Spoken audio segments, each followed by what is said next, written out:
Hello बच्चों, कैसे हैं आप सभी लोग। मैं राहुल सर स्वागत करता हूं आप सभी का अपने YouTube channel Rahul sir Gonda पर। बच्चों, आज से आप लोगों की क्लास 10th के मैथ के जो ऑब्जेक्टिव क्वेश्चन पूछे जाते हैं आप लोगों के एग्जाम में, जिनका वेटेज 20 नंबर होता है, 20 नंबर के आपके ऑब्जेक्टिव भी पूछे जाते हैं आपके बोर्ड एग्जाम में। इसको ध्यान में रखते हुए आज से मैं यह सीरीज स्टार्ट कर रहा हूं, जिसमें मैं डेली आपको 20 क्वेश्चन ऑब्जेक्टिव का सॉल्व कराऊंगा, जो लास्ट ईयर पूछे गए हों, प्रीवियस ईयर में पूछे गए हों, या फिर जो सबसे ज़्यादा इंपॉर्टेंट होंगे। ये सारे क्वेश्चन ऑब्जेक्टिव होंगे और चैप्टर वाइज होंगे, यानी कि हर चैप्टर से जो इंपॉर्टेंट क्वेश्चन बन सकते हैं उन सभी क्वेश्चन को मैं आपके सामने लेकर आऊँगा और उसे सॉल्व कराऊँगा। तो चलिए बिना किसी देरी के शुरू करते हैं आज की पहली सीरीज की पहली क्लास। आपके सामने क्वेश्चन लिखा है, Which of the following is not irrational? निम्न में से कौन से अपरिमेय नहीं है। अपरिमेय संख्या या फिर इरेशनल नंबर कौन से होते हैं जिनमें रूट लगा हो या जो कंप्लीट नंबर नहीं होते हैं, वे सभी क्या होते हैं, इरेशनल नंबर। अब आपके सामने 4 ऑप्शन लिखे गए हैं। पहला ऑप्शन अगर देखें तो 3 + √7, जिस भी नंबर में रूट वाली संख्याएं लगी हो और उनका स्क्वायर रूट पूरी तरह से ना निकलता हो, कंप्लीट स्क्वायर रूट ना हो, वे सभी क्या होंगे, इरेशनल होंगे। यदि कहीं पे लिखा है √3 तो ये इरेशनल होगा, कहीं लिखा है 2 + √3 ये भी इरेशनल होगा, कहीं लिखा है 2 - √3 ये भी इरेशनल नंबर होगा।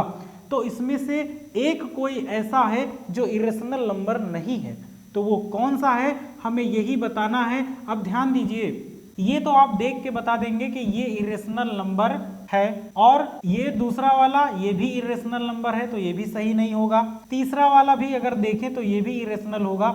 चौथा थोड़ा सा सॉल्व करना पड़ेगा, तो आइए देखते हैं नंबर क्या है। 3 + √7 एक ब्रैकेट में और दूसरे ब्रैकेट में है 3 - √7। आप अगर देख पा रहे हो तो ये एक ब्रैकेट में a + b और दूसरे ब्रैकेट में a - b लिखा गया है, जो कि फॉर्मूला होता है a² - b² का। तो अगर इसको हम सॉल्व करें तो ये क्या होगा, 3 का स्क्वायर माइनस b की जगह पे कौन है, √7 का स्क्वायर। तो ये 3 का स्क्वायर 9 हो जाएगा और √7 का स्क्वायर 7 हो जाएगा। इसको जब माइनस करेंगे तो 2 आएगा, और आप सभी को पता है कि 2 एक इरेशनल नंबर नहीं बल्कि रेशनल नंबर है, इसीलिए इसमें आपका ऑप्शन नंबर सी बिल्कुल करेक्ट हो जाएगा। इसी के साथ पहला क्वेश्चन कंप्लीट होता है। अब चलते हैं दूसरे नंबर क्वेश्चन पर। आइए बच्चों देखते हैं क्वेश्चन नंबर 2। क्वेश्चन नंबर 2 में क्या पूछा है, इफ सेट A = एक सेट दिया गया है 1 2 3 4 5 ... so on is given, then represent. ये क्या रिप्रेजेंट करता है, निम्न में से कोई एक आपको बताना है। क्या इस प्रकार की संख्याएं होल नंबर होती हैं, या फिर रेशनल नंबर होती हैं, नेचुरल नंबर होती हैं, या फिर कॉम्प्लेक्स नंबर। आप सभी ने पढ़ा होगा चैप्टर 1 में कि कोई भी नंबर, कोई भी संख्या 1 से स्टार्ट होकर इन्फिनाइट तक अगर जाती है तो वह कौन सा नंबर होता है, वह नेचुरल नंबर होता है। तो इस प्रकार यह दिया गया समुच्चय एक नेचुरल नंबर है, एक प्राकृतिक संख्या है। ऑप्शन सी आपका करेक्ट हो जाएगा। चलिए अब देखते हैं क्वेश्चन नंबर 3। क्वेश्चन नंबर 3 में क्या पूछा गया है, the multiplication of 2 irrational number is. 2 अपरिमेय संख्याओं का गुणनफल क्या होगा। अब 2 अपरिमेय संख्याएं लीजिए और उनका आपस में गुणा कीजिए, देखते हैं क्या प्राप्त होता है। मान लीजिए एक अपरिमेय संख्या, एक √3 हो गई और दूसरी √2 हो गई। इनका जब गुणा करेंगे तो ये क्या हमें मिलेगा, √6 मिलेगा। लेकिन अगर हम √3 के साथ √3 ले लें तो हमें क्या मिलेगा, तो ये 3 मिलेगा। आप देख पा रहे होंगे एक बार गुणा करने पर इरेशनल नंबर मिला और दूसरी बार गुणा करने पर रेशनल नंबर मिला। तो हम यह कहेंगे कि हमें रेशनल और इरेशनल दोनों नंबर मिल सकते हैं, इसीलिए आपका ऑप्शन नंबर सी करेक्ट हो जाएगा। तो ये आपके क्वेश्चन नंबर 3 का करेक्ट आंसर रहा। अब चलिए चलते हैं नेक्स्ट क्वेश्चन यानी क्वेश्चन नंबर 4 पर। आपके सामने क्वेश्चन नंबर 4 लिखा है, इसमें क्या पूछा गया है, the prime factorization of 96 is. 96 का अभाज्य गुणनखंड क्या होगा। इनमें से आपको एक ऑप्शन चूज करना है। तो अभाज्य गुणनखंड करना तो अभाज्य गुणनखंड कैसे करते हैं, जैसे 96 का प्राइम फैक्टराइजेशन हमें करना है तो आप इसको सबसे पहले डिवाइड कीजिए, सबसे छोटे नंबर से 2 से डिवाइड करते हैं तो ये हो जाएगा, कितने टाइम जाएगा 48 हो जाएगा, फिर 2 से डिवाइड करिए 24 हो जाएगा, फिर 2 से डिवाइड करेंगे तो ये हो जाएगा 12, फिर 2 से डिवाइड करेंगे 6 एंड 2 से डिवाइड करेंगे 3 एंड 3 से डिवाइड करेंगे 1। ठीक है, तो इसका प्राइम फैक्टराइजेशन आया 2 into 2 into 2 into 2 into 2 into 3।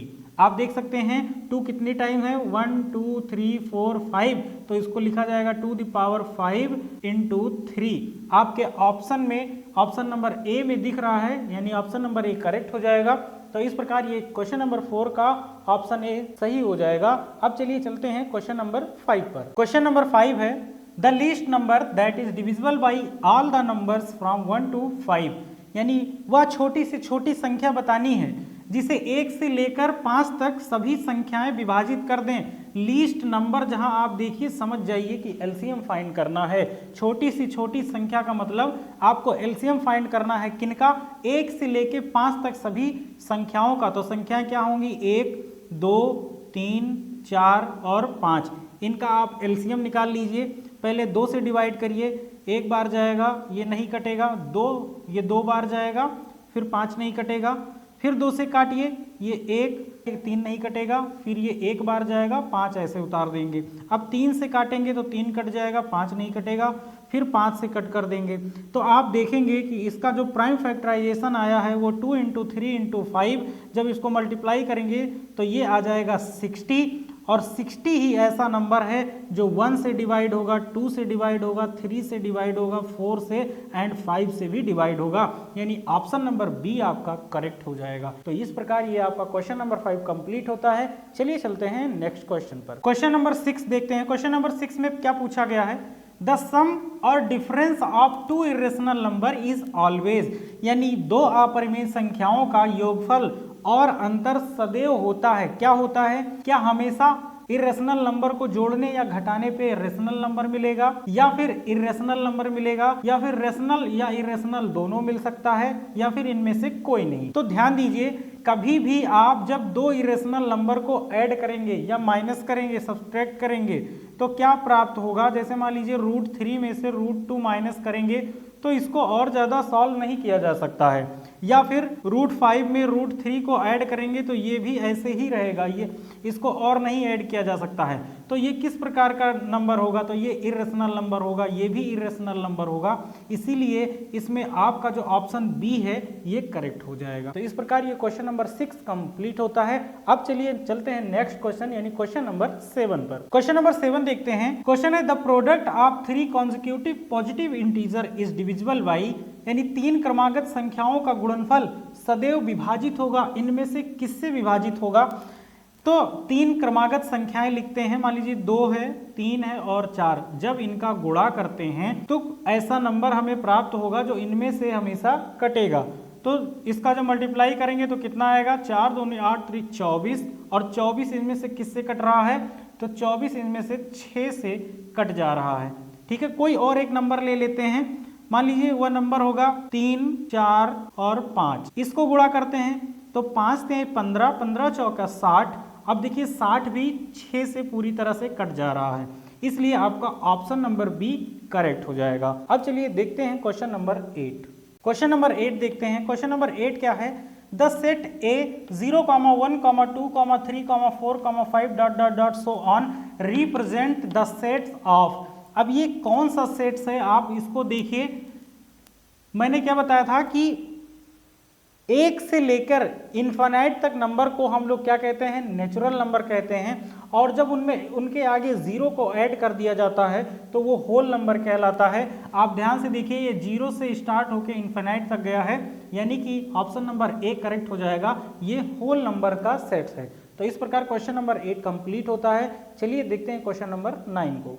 Question number 9 देखिए, when a number is divisible by 7 its remainder is always. कोई भी संख्या जब 7 से डिवाइड होगी तो उसका जो रिमाइंडर है वो क्या हो सकता है, इनमें से क्या 7 से बड़ा होगा?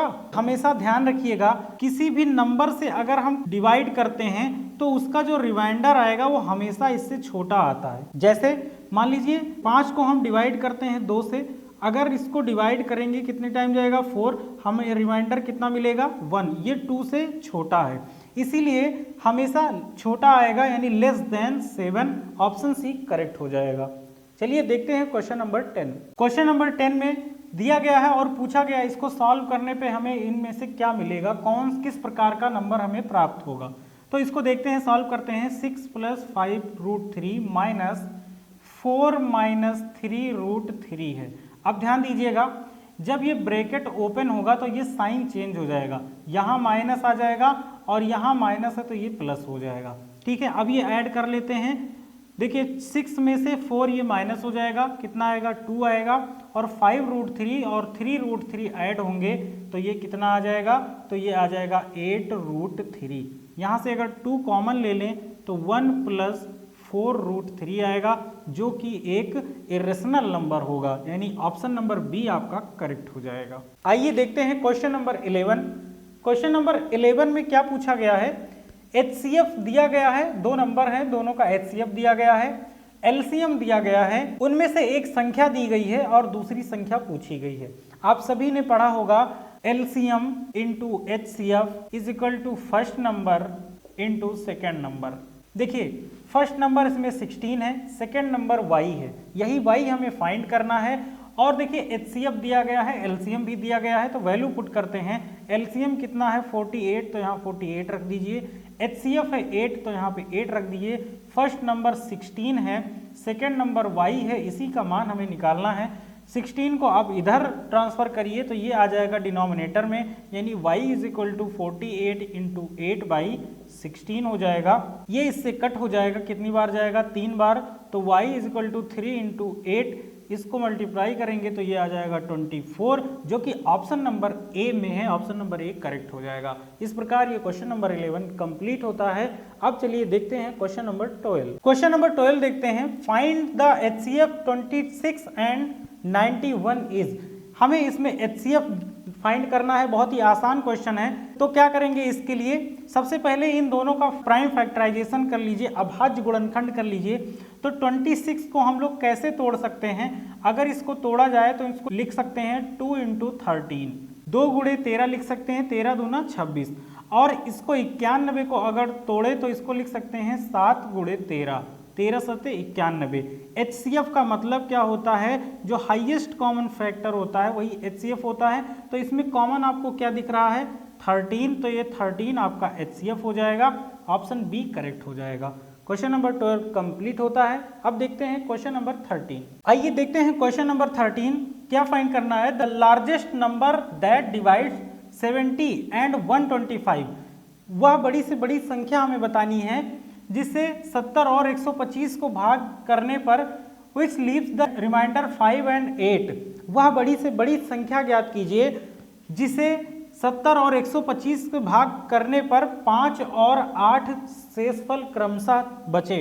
तो क्या करेंगे इसके लिए, 70 और 125 में जो रिमाइंडर हमारा बच रहा है उसको माइनस कर देंगे, 5 और 125 में 8 बच रहा है तो इन दोनों को माइनस करेंगे तो कितना आ जाएगा, ये हो जाएगा 65 और ये हो जाएगा 113। अब आपको क्या करना है, इनका HCF फाइंड कर लेना है, तो जो आएगा वही आपका आंसर हो जाएगा। तो 16 को अगर हम तोड़ें, प्राइम फैक्टराइजेशन करें इसको, तो क्या लिख सकते हैं 5 × 13, और 113 को अगर तोड़ें तो इसको क्या लिख सकते हैं 13 × 9। इसमें दोनों में आप कॉमन देखिए क्या है, वही आपका HCF हो जाएगा। तो 13 कॉमन है, यही आपका HCF हो जाएगा और यही आंसर होगा। तो ऑप्शन नंबर सी आपका करेक्ट हो जाएगा। यानी 13 ऐसी संख्या है जिससे 70 और 125 को भाग करने पर क्रमशः शेषफल 5 और 8 बचेगा। इस प्रकार ये क्वेश्चन नंबर 13 कंप्लीट होता है। देखते हैं क्वेश्चन नंबर 14 को। आइए देखते हैं क्वेश्चन नंबर 14। क्वेश्चन नंबर 14 में क्या पूछा गया है, if P and Q are integers and it is represented it the form of p by q, then it is a, देखो कोई दो इंटीजर है p एंड q जिसको p अपॉन q के फॉर्म में लिखा गया है, तो ये कौन सा नंबर होगा निम्न में से? क्या ये होल नंबर होगा या रेशनल नंबर होगा, नेचुरल नंबर होगा या फिर इवन नंबर होगा? आप सभी ने पढ़ा होगा p अपॉन q के फॉर्म में लिखा जा सके और q क्या हो, नॉट इक्वल टू 0 हो, तो ये हमारा रेशनल नंबर होता है। तो इसलिए इसमें ऑप्शन नंबर बी करेक्ट हो जाएगा। जैसे एग्जाम्पल अगर देखा जाए तो 2/3 ये एक रेशनल नंबर है। 5 अगर पूछा जाए तो ये भी रेशनल नंबर है, किसकी? क्योंकि किसी भी नंबर के डिनोमिनेटर में हमेशा 1 लगा होता है। ठीक है, तो इस प्रकार ये क्वेश्चन नंबर 14 कंप्लीट होता है। चलिए देखते हैं क्वेश्चन नंबर 15 को। देखिए क्वेश्चन नंबर 15 देखिए बहुत ही इंपॉर्टेंट क्वेश्चन है। For some integers m every even integer is the form. देखिए इसमें पूछा गया है कि कोई इंटीजर m है, उसको इनमें में से किस प्रकार लिखा जाए कि वो हमेशा इवन नंबर दे। तो देखिए अगर इसमें में से m लिखा जाए, इंटीजर कोई ऑड भी हो सकता है, तो m की जगह पे अगर 5 लिख दिया गया तो क्या हो जाएगा, ये ऑड हो जाएगा। अगर m+1 है, यहाँ पे m की जगह पे अगर 2 रख दिया जाए तो +1 करेंगे 3 हो जाएगा, ये भी ऑड हो जाएगा। 2m को देखिए, 2m अगर m की जगह पे ऑड रखिए, चाहे 2 × 1 तो भी इवन मिलेगा। m की जगह पे अगर 2 रखिए तो भी इवन मिलेगा। m की जगह पे अगर 3 रखेंगे तो भी इवन नंबर ही मिलेगा। इसीलिए ऑप्शन नंबर सी करेक्ट हो जाएगा। डी भी देख लीजिए, यहाँ पे अगर हम 2 रख देंगे तो 2 × 2 = 4 एंड 1 ऐड करेंगे तो 5 हो जाएगा, जो कि ऑड नंबर हो जाएगा। इसलिए आपका ऑप्शन नंबर सी इसमें करेक्ट हो जाएगा। तो इस प्रकार 15 नंबर क्वेश्चन कंप्लीट होता है। अब देखते हैं क्वेश्चन नंबर 16। क्वेश्चन नंबर 16 देखिए, ये भी HCF से ही है। इसमें क्या फाइंड करना है, HCF फाइंड करना है 65 एंड 104 का। तो इसको भी प्राइम फैक्टराइजेशन कर लीजिए, अभाज्य गुणनखंड में तोड़ लीजिए। तो इसको क्या लिख सकते हैं, 13 × 5, 13 × 5 = 65 होता है। और 104 को तोड़ेंगे तो इसको क्या लिखेंगे, 13 × 8। अब इनमें जो कॉमन होगा वही आपका क्या हो जाएगा, HCF हो जाएगा, यानी 13 HCF हो जाएगा, जो कि ऑप्शन नंबर डी में है, ये करेक्ट हो जाएगा। ठीक है, इस प्रकार क्वेश्चन नंबर 16 कंप्लीट होता है। आइए देखते हैं नेक्स्ट क्वेश्चन। क्वेश्चन नंबर 17 है, यदि कोई इंटीजर, कोई नंबर इस फॉर्म में लिखा गया है n² - 1 और वह 8 से डिविजिबल है, 8 से वो कट जाता है, तो n की जगह पे कौन सा नंबर होगा? तो हमेशा याद रखिए, जब n की जगह पे ऑड नंबर होगा तो वो हमेशा 8 से कट जाएगा। कैसे, एक नंबर यहाँ पे पुट करके देखते हैं। n की जगह पे मान लीजिए यहाँ पे 3 पुट करते हैं, तो 3 का स्क्वायर -1, इसको 8 से डिवाइड करना है, ये हो जाएगा 9 - 1/8 और सॉल्व करेंगे तो 8/8, जो कि 8 से पूरी तरह से डिविजिबल है। इसीलिए आपका इसमें ऑप्शन नंबर सी करेक्ट हो जाएगा। आइए बच्चों देखते हैं क्वेश्चन नंबर 18। इसको सॉल्व करके आपको ऑप्शन चूज करना है कौन सा करेक्ट होगा। देखिए अगर इसको हम मल्टीप्लाई करते हैं तो ये क्या हो जाएगा, 10 × 15 हो जाएगा। इनका जब मल्टीप्लाई करेंगे या फिर इसको अगर हम प्राइम फैक्टराइजेशन कर लें इसका, तो इसको क्या लिख सकते हैं, 10 को 2 × 5 लिख सकते हैं, इंटू 3 × 5 इसको लिख सकते हैं, 3 × 5 = 15, 5 × 2 = 10 लिखा जा सकता है। अब ध्यान दीजिए, इनमें जो जिनका पेयर बन जाएगा, जिनका जोड़ा बन जाएगा, वो बाहर आ जाता है, यानी 5 बाहर आ जाएगा। अंदर कौन बचेगा, 2 × 3 यानी 6 हो जाएगा। आपका करेक्ट आंसर होगा 5√6, जो कि आपका ऑप्शन नंबर ए करेक्ट हो जाएगा। ठीक है, ये क्वेश्चन कंप्लीट होता है। चलते हैं नेक्स्ट क्वेश्चन पर। आइए बच्चों देखते हैं क्वेश्चन नंबर 19। इसमें आपको एलसीएम फाइंड करना है। नंबर कौन सा है, इसमें सबसे पहले आप देख सकते हैं कि इसमें प्राइम फैक्टराइजेशन पहले से किया गया है, अभाज्य गुणनखंड में लिखा है। तो एलसीएम कैसे फाइंड करते हैं, देखिए 2 की पावर 3 × 3 × 5 लिखा है और 2 की पावर 4 × 5 × 7 लिखा है। अब इसमें आप देखिए जो कॉमन हो, इसमें जो कॉमन हो और जो सबसे अधिक बार हो उसी को लिखते हैं, यानी 2 की पावर 4 हो जाएगा। उसके बाद इसमें जो कॉमन है उसको देखिए, फिर 5 कॉमन है लिख लिए, उसके बाद 3 कॉमन नहीं इसको भी लिखेंगे और जो 7 कॉमन नहीं इसको भी लिखा जाएगा। अब इसको मल्टीप्लाई कर लीजिए तो ये हो जाएगा 2 दूनी 4 दूनी 8 दूनी 16, 16 पंचे 80, इनका गुणा करेंगे तो 80 आ जाएगा। 8 त्रिक 24, ये हो जाएगा 240। यहाँ तक जब मल्टीप्लाई करेंगे 240 हो जाएगा गुणित 7। इसका मल्टीप्लाई करेंगे इसमें तो 7 चौक 28 हो जाएगा और 7 दूनी 14, 14 और 2 16, यानी 1680 आ जाएगा, जो कि आपके ऑप्शन नंबर डी में है। डी करेक्ट हो जाएगा, यानी इनका और इनका जो एलसीएम आएगा वो कितना आएगा, 1680 आ जाएगा। ठीक है, तो ये आपका क्वेश्चन नंबर 19 एलसीएम का था, एलसीएम हमने फाइंड किया। अब चलते हैं क्वेश्चन नंबर 20 पर। आइए बच्चों देखते हैं आपका क्वेश्चन नंबर 20, और ये क्वेश्चन नंबर 20 आज के इस क्लास का लास्ट क्वेश्चन होगा। क्वेश्चन क्या है, ऑन सिंप्लीफाइंग √5 + 7 का होल स्क्वायर, इसका होल स्क्वायर ओपन करने पे हमें इनमें में से क्या मिलेगा, आइए देखते हैं। √5 + √7 का होल स्क्वायर, आप देख सकते होंगे ये a + b का होल स्क्वायर लिखा हुआ है। तो a का स्क्वायर फॉर्मूला क्या होता है, a + b का whole square is equal to a² + b² + 2ab।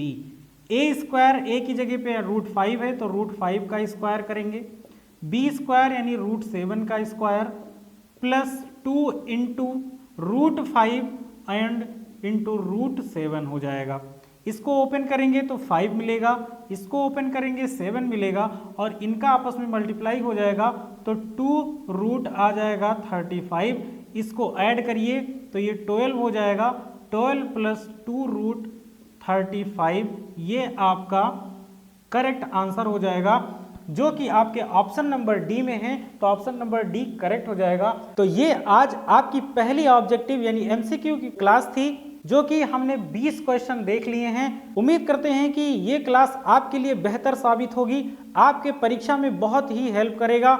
जितने भी इंपॉर्टेंट क्वेश्चन थे इसमें, इस चैप्टर से मैंने सारे क्वेश्चन सॉल्व करा दिए हैं। अब मिलते हैं नेक्स्ट वीडियो में नेक्स्ट चैप्टर के ऑब्जेक्टिव क्वेश्चन के साथ। यदि आपको क्लास अच्छी लगी हो तो क्लास को शेयर करिए, लाइक करिए, कमेंट करिए। मिलते हैं अब नेक्स्ट क्लास में, तब तक के लिए थैंक यू, बाय बाय।